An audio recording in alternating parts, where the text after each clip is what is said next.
हमारी जो पीढ़ी रही वह कह सकते हैं कि एक ट्रांजिशन वाली पीढ़ी रही, और ये ट्रांजिशन वाली पीढ़ी सिर्फ प्रिंट टू टेलीविजन ट्रांजिशन नहीं, बल्कि जो है प्रिंट और ब्रॉडकास्ट से जो डिजिटल ट्रांजिशन हुआ, हमारी पीढ़ी ने एक के बाद एक हमने प्रिंट टू ब्रॉडकास्ट का देखा। ठीक है। दूसरा ट्रांजिशन हमने देखा ब्रॉडकास्ट टू डिजिटल।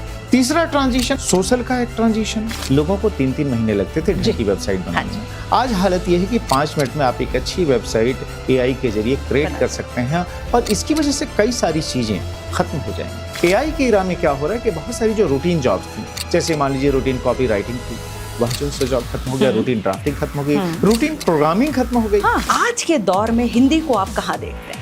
तो जो कंटेंट क्रिएशन का जो मौजूदा दौर है, उसमें जो लोग जो कंटेंट कंज्यूम कर रहे हैं, अंग्रेजी में लोग नहीं कंज्यूम कर रहे हैं। इस देश में लोग सबसे ज्यादा कंटेंट हिंदी में कंज्यूम करते हैं। तो मुझे लगता है कि हिंदी इनकी सिरमौर है, इनकी अगुआ है, देश की जो है सो राजभाषा है, राष्ट्रभाषा भी है।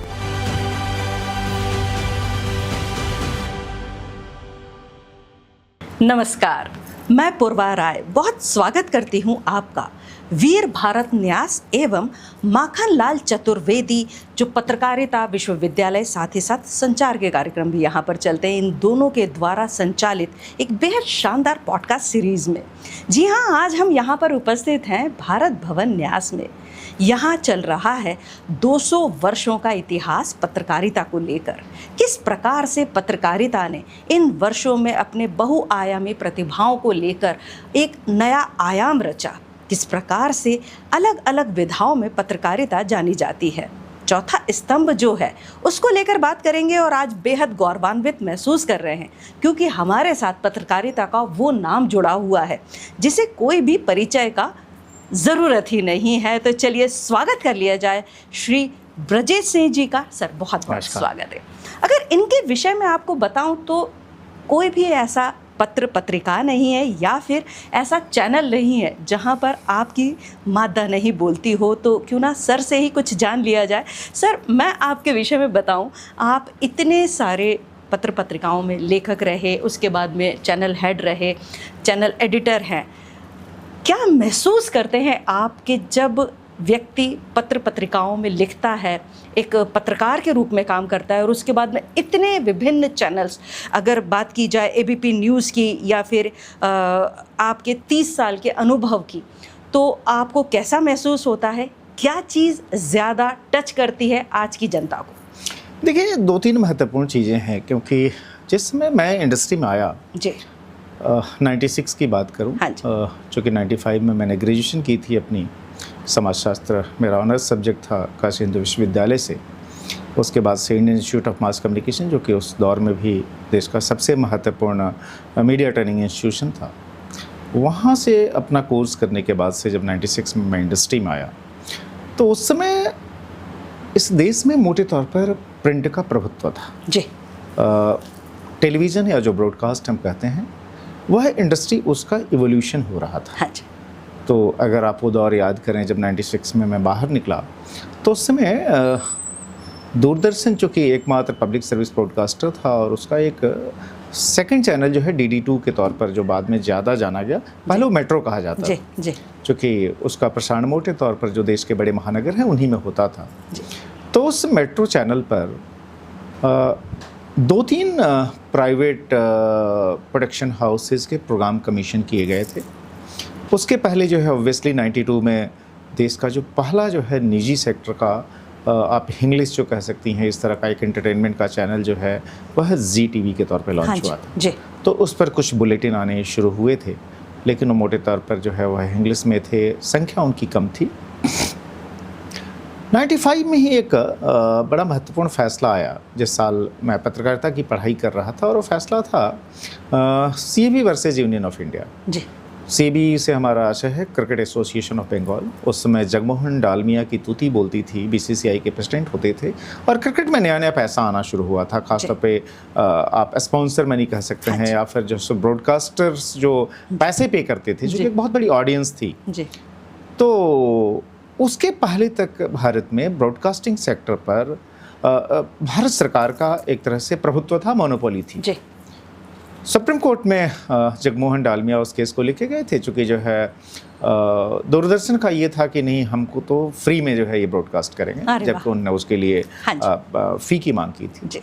और उसमें जाकर जो है सुप्रीम कोर्ट ने एक लैंडमार्क जजमेंट दिया, जो जजमेंट जिसके तहत जो एयरवेव्स को पब्लिक प्रॉपर्टी कहा गया, और उस पब्लिक प्रॉपर्टी के नाते इस देश में प्राइवेट टेलीविज़न जो चैनल्स हैं उनका प्रोलिफरेशन जो कहते हैं, जो शुरुआत होनी शुरू हुई। और आज हालत ये है कि इस देश में 850 से ज़्यादा तो अकेले न्यूज़ चैनल हैं, आप इंटरटेनमेंट वगैरह की बात छोड़ दीजिए। तो हमारी जो पीढ़ी रही वह कह सकते हैं कि एक ट्रांजिशन वाली पीढ़ी रही, और ये ट्रांजिशन वाली पीढ़ी सिर्फ प्रिंट टू टेलीविज़न ट्रांजिशन नहीं, बल्कि जो है प्रिंट और ब्रॉडकास्ट से जो डिजिटल ट्रांजिशन हुआ, मैन स्ट्रीमिंग जो है, जो एक समय जो है मैन स्ट्रीम हम कहते थे भाई कि प्रिंट या फिर उसके बाद से ब्रॉडकास्ट या फिर उसके बाद से अब तो हम डिजिटल को भी मैन स्ट्रीम मानने लगे हैं, खासतौर पे जो बड़े मीडिया हाउसेज के जरिए जो प्लेटफॉर्म चलाए जाते हैं उसके सामने सोशल का डोमिनेंस। तो एक तरह से आप कहें तो हमारी पीढ़ी ने एक के बाद एक, पहला, दूसरा, तीसरा, पहला तो ट्रांजिशन था जो हमने प्रिंट टू ब्रॉडकास्ट का देखा, दूसरा ट्रांजिशन हमने देखा ब्रॉडकास्ट टू डिजिटल का, तीसरा ट्रांजिशन हमने एक तरह से देखा था तो दोनों डिजिटल के अंदर ही, लेकिन जो है आप कह सकती हैं कि सोशल का एक ट्रांजिशन, जिसमें कि खबरें जो है वहाँ उठने लगी सबसे पहले, वह प्राइमरी प्लेटफॉर्म हो गए इंफॉर्मेशन को आगे लेकर जाने के लिए, मास डिस्ट्रीब्यूशन का। और उसके बाद से जो है, जो हम चौथे ट्रांजिशन की बात कर रहे हैं आप और हम जब यहाँ पर बैठे हुए हैं, वो है AI एरा, जिसमें कि मुझे लगता है कि आज की तारीख में AI इतना मैच्योर हो चुका है कि जो हम बातें कर रहे हैं अभी एक दूसरे से, अगर मैं आपके बारे में और अपने बारे में इंफॉर्मेशन फीड कर दूं और फिर मैं कहूं कि इस तरह का एक पॉडकास्ट जो है जनरेट करना है 30 मिनट ड्यूरेशन का इन थीम पर और इस अवसर पर, तो मुझे लगता है कि हम लोग जो बातें कर रहे हैं उसमें 70% जो है वह चीज़ें वो प्रोड्यूस करके दे देगा विद इन मिनट्स। जो चीज़ हम 30 मिनट की जो हम वार्ता जो है वह जो है वह 2 मिनट में आपको प्रोड्यूस करके दे सकता है। फाइन ट्यूनिंग होनी बाकी है, ये नहीं कहता कि वो परफेक्ट है, इसीलिए आप देखेंगे हर AI जो जनरेटेड कंटेंट है उसके बारे में ये कहा जाता है कि इसमें इनएक्यूरेसी हो सकती है, लेकिन मैं तो कहता हूँ कि ये इनिशियल फेज है। बहुत सही। क्योंकि जब टेलीविजन जब आया था तो उस समय प्रिंट के लोग उसको सीरियस मानने को तैयार नहीं थे। जब डिजिटल आया तो वहाँ भी दोयम दर्जे का क्राउड गया, क्योंकि मानते थे कि भाई जैसे बहुत ही इमेच्योरिस्ट टाइप का है। उसी तरीके से जब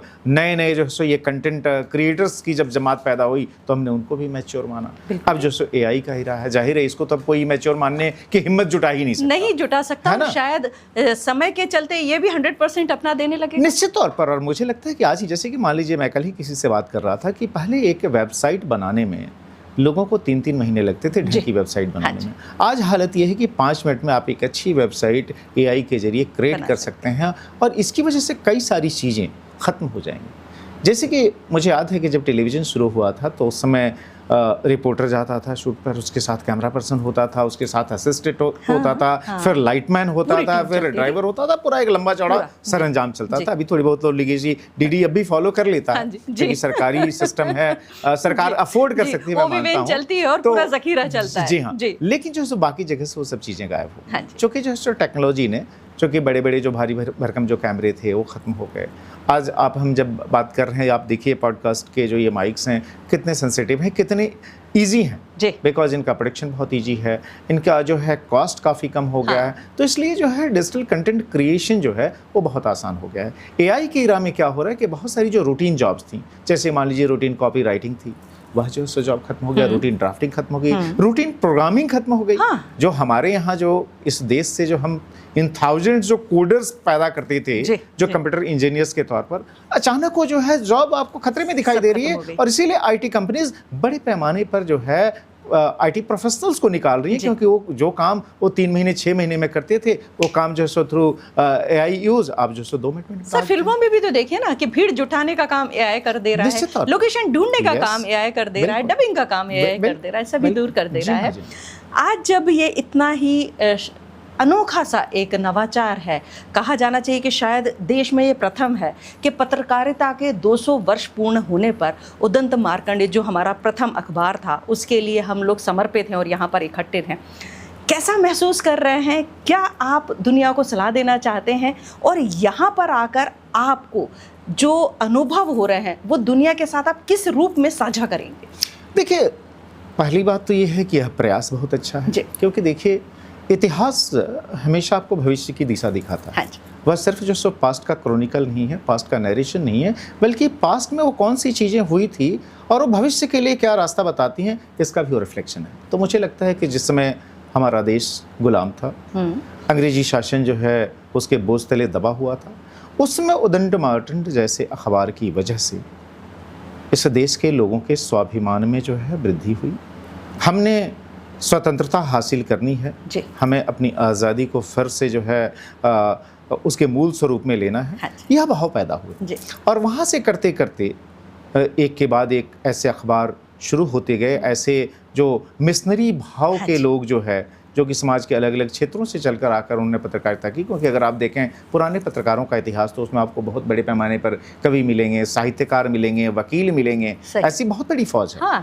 तो उन्होंने जो है एक जन जागरण का काम किया, उसकी वजह से आखिरकार जो है 1947 में हमें स्वतंत्रता हासिल हुई। स्वतंत्रता हासिल होने के बाद से जाहिर है ब्रिटिशर्स जा चुके थे, लेकिन हम इस स्वतंत्रता को प्रिजर्व कर सके, क्योंकि ध्यान रखिए कोशिश में दुनिया में बहुत सारे देश स्वतंत्र हुए, अगर एफ्रो एशियन रीजन की बात करें, लेकिन ज़्यादातर जगहों पर या तो ऑटोक्रेसी आ गई, या फिर जो है सो वहाँ पर काफ़ी मिलिटेंट फॉर्म की गवर्नमेंट आने लगी, मिलिट्री टेक ओवर होने लगे, डेमोक्रेसी खत्म हो गई। तो भारत में जो है सबसे बड़ी डेमोक्रेसी लेकर बैठे निश्चित तौर पर भारत जो है सबसे बड़ी डेमोक्रेसी है, और इसको गार्ड करने में काफ़ी बड़ा रोल रहा जो है मीडिया का। जो उसमें हम सिर्फ पत्रिकाएं अखबारों की बात करते थे, आज मीडिया जो है सो एक व्यापक शब्द है, जिसमें कि अखबार, टीवी, ब्रॉडकास्ट, ये सारी की सारी चीज़ें जो है सो आ जाती हैं, डिजिटल वगैरह। तो मुझे लगता है कि इंडियन डेमोक्रेसी को गार्ड करने में काफ़ी बड़ा रोल रहा है। और मुझे लगता है कि जब आप इतने आगे बढ़ चुके हैं, जब हम AI एरा में ये सब बातें कर रहे हैं, तो मुझे लगता है कि जब 200 साल पहले जब ये अखबार शुरू हुआ, जिसका हम ये सेलिब्रेशन कर रहे हैं, वहाँ से यहाँ तक की जो जर्नी है वह कितनी इंस्पायरिंग है, उसका भी हमें एहसास होता है। और मुझे लगता है कि इस नाते ये आयोजन बहुत महत्वपूर्ण। जी। उदंत मार्कंड 200 वर्ष पहले शायद वो छोटी छोटी भाषाओं में पत्रिकाएं निकलती होंगी, लेकिन उन्होंने प्रयास किया कि पहला हिंदी अखबार निकले। हिंदी को अगर हम देखें तो ये वो मूर्ति है जो सोने या पीतल से गढ़ी हुई नहीं, हर एरा में इसका अलग एक ढाल कर पिघाल कर नया रूप दे दिया गया और अष्ट धातु की एक मूर्ति के रूप में हमारे सामने आती है। आज के दौर में हिंदी को आप कहाँ देखते हैं? नहीं, मैं हिंदी का वर्तमान बहुत अच्छा देख रहा हूँ, भविष्य बहुत अच्छा देख रहा हूँ, क्योंकि अगर आप कंटेंट कंजम्पशन का अगर आप पैटर्न देखें, जो कि जो है सो हम आप जो अभी बैठे हैं, यह क्रिएटर्स के रोल में बैठे हैं, है ना। तो जो कंटेंट क्रिएशन का जो मौजूदा दौर है, उसमें जो लोग जो कंटेंट कंज्यूम कर रहे हैं, वह जो है अंग्रेजी में लोग नहीं कंज्यूम कर रहे हैं। इस देश में लोग सबसे ज़्यादा कंटेंट हिंदी में कंज्यूम करते हैं। उसके बाद से अगर है तो उसमें हमारी जो दूसरी भारतीय भाषाएं हैं, जिसको ब्रिटिश काल में वर्नाकुलर के तौर पर डेरोगेटरी ढंग से एड्रेस किया जाता था, उन भारतीय भाषाओं में हो रहा है, उस कंटेंट को लोग कंज्यूम कर रहे हैं। तो मुझे लगता है कि हिंदी इनकी सिरमौर है, इनकी अगुआ है, देश की जो है सो राजभाषा है, राष्ट्रभाषा भी है, जो कि जो है सो एक टेक्नोलॉजी के नाते जो है सो खासतौर पे वो कॉलोनियल माइंडसेट के लोग जो कि एक्सेप्ट नहीं कर सकते थे कि भारत की अपनी भाषा, भारत की अपनी प्रमुख भाषा वह जो सो राष्ट्रभाषा का स्वरूप हासिल कर सके, तो उन्होंने काफ़ी सारे इसके लिए कुत्सित प्रयास किए, साजिशें हुई। लेकिन मुझे लगता है कि नेचुरल और ऑर्गेनिक ढंग जो है उसके ज़रिए हिंदी जो है आज सिर्फ पूरे देश में ही नहीं पूरी दुनिया में पहुँच चुकी है। किसने सोचा होगा कि जो बड़े बड़े ग्लोबल लीडर्स, स्टेट्समैन जो हैं, जो हमारा हिंदी का जो मूल संस्कार है, जो नमस्कार है, नमस्ते है, हाथ जोड़कर, हाथ फोल्ड करके वो करने लगेंगे, और ये आज की तारीख में सच्चाई दिखती है। बड़े बड़े जो लीडर्स हैं, जो ग्लोबल लीडर्स हैं, जो एम्बेसीज हैं जो कि इंडिया में ऑपरेट कर रही हैं, सब हिंदी में मैसेज डालती हैं, कोई कल्पना नहीं कर सकता था। तो मुझे लगता है कि बहुत ही नेचुरल ढंग से, बहुत ही ऑर्गेनिक ढंग से हिंदी ने विश्व भाषा में अपना बहुत प्रमुख स्थान हासिल किया। भारत में तो इसका भविष्य काफ़ी उज्जवल है, उसमें मुझे कहीं कोई आशंका नहीं दिखाई दे रही है। आप जब इतने सारे चैनल्स को लीड करते हैं, एक पत्रकार होने के नाते अगर मैं आपसे पूछूं और आप खुद एक पत्रकार होने के नाते बताएं कि जब ज़मीनी स्तर पर पत्रकार उतरता है और वो सत्यता की खोज करता है और उसको चैलेंज मिलता है सीधे एआई से। ये कितना कठिन हो चुका है आज के दौर में? देखिए, मुझे लगता है कि कठिन वठिन मैं नहीं मानता। आप अपनी जो नालायकी जो है शब्द मैं प्रयोग कर रहा हूँ उसको आप एआई से ढक नहीं सकते। हाँ। सवाल ये है कि क्या आप खुद मेहनत कर रहे हैं? हाँ। एआई किन चीज़ों को जो है साफ सुथरा करके आपके सामने पेश कर रहा है, वो चीज़ें जो कि गार्बेज की तरह अवेलेबल है। जी। मैं आपसे ये जानना चाहूँ, अभी आप एआई यूज़ कर लीजिए और आप मुझे बता दीजिए कि जो है सो ये विक्रमादित्य की जो वैदिक घड़ी यहाँ पर ये हमने डिस्प्ले पे रखी है, अगर इसके बारे में मैं कहूँ कि अच्छा चलो तुम 200 पेज का एक मुझे लिख के दे दो, क्या वो लिख पाएगा? बिल्कुल वो नहीं लिख पाएगा, बिकॉज जो है सो वह पब्लिक डोमेन में नहीं है। तो मैं ये कह रहा हूँ कि आप उन चीज़ों की तरफ जो कि पत्रकारिता जिसके लिए जानी जाती थी, लोगों के बीच जाकर, समाज के बीच जाकर ओरिजिनलिटी को जो है सो एक्सप्लोर करना, जब वो आप करना शुरू कर देंगे आप कभी भी इरेलेवेंट नहीं होंगे। और इसीलिए मैं कह रहा हूँ कि एआई के इस एज में भी role of moderation is very very important. और मॉडरेटर्स कभी खत्म नहीं होंगे, लेकिन मॉडरेटर्स बनने के लिए ज़रूरी है कि आपकी अपनी बौद्धिक ताकत बहुत बड़ी हो। और मुझे लगता है कि जो संकेत मिल रहे हैं जी, वो ये है कि अब ये कहा जा रहा है कि आप जी, अगले सेशन के लिए प्रस्थान लेकिन करें। हाँ जी, चलते चलते मैं जानना चाहूँगी आपसे कि आप जो हमारे नई पीढ़ी है, जैसे कि हम बात कर ही रहे हैं कि हम माखनलाल चतुर्वेदी यूनिवर्सिटी के बच्चों के लिए भी एक आपने सेट किया हुआ है माइलस्टोन, आप उनको क्या सलाह देना चाहते हैं कि ज़िंदगी में अगर आपके जैसा वो पत्रकार बनना चाहें तो किस चीज़ को मूल मंत्र लेकर चलें? मैं कोई बहुत बड़ी बड़ी बातें नहीं करना चाहता, बहुत ही सामान्य से मेरे सुझाव होंगे। आप पढ़ने की आदत डालें। हाँ जी। दूसरा, मेहनत करें जी। इन सब चीज़ों का कोई रिप्लेसमेंट नहीं है। और आप जो है, जो आपके आसपास जो भी चेंजेस आ रहे हैं उनके साथ आप अडेप्ट करें, चाहे वो टेक्नोलॉजी के लेवल पर हो, चाहे समाज के लेवल पर हो, या फिर जो है सो ग्लोबल जो ट्रेंड्स हैं उनका अडेप्टेशन जितनी जल्दी आप करेंगे उतना आप बेहतर कर पाएंगे, उतना ही आप दूसरों के आगे अपने को रख पाएंगे। यही मेरी छोटी सी सलाह है, तो बहुत बड़ी बड़ी बात है। बहुत अच्छा, बहुत ही सार्थक चर्चा के अंग रहे हम, हमारे साथ जुड़े हुए थे। जी हाँ, वरिष्ठ पत्रकार अगर आप उनको कहें या फिर लेखक कहें, अनेकों विधाओं में पारंगत आप हैं। ब्रजेश कुमार सिंह जी, आपका बहुत बहुत धन्यवाद। धन्यवाद आपका भी इतने सुंदर ढंग से इस पॉडकास्ट को कंडक्ट करने के लिए। धन्यवाद।